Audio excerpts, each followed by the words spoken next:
Для юных участников Олимпиады по ментальной арифметике организовали экскурсию по столице Ингушетии. Больше всего детям запомнилось посещение главной достопримечательности Магаса – 100-метровой башни Согласия.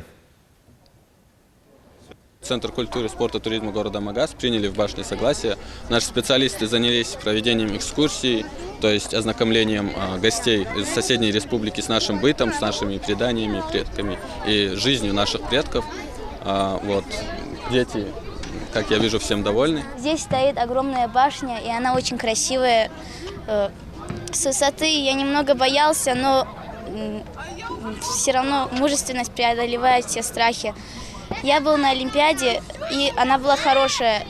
Задания были легкие. Я сделал, наверное, где-то 65, а точно не помню. Олимпиада была несложная. В этой Олимпиаде мы можем выиграть поездку в Сочи, Диснейленд, и выиграть 300 тысяч рублей. Рискнули подняться на верхнюю площадку, ведь многие из школьников боятся высоты. Впрочем, и на площади Алания они нашли чем заняться. Участники Олимпиады не только умные, но и творческие ребята. Они решили устроить импровизированный концерт возле башни Согласия.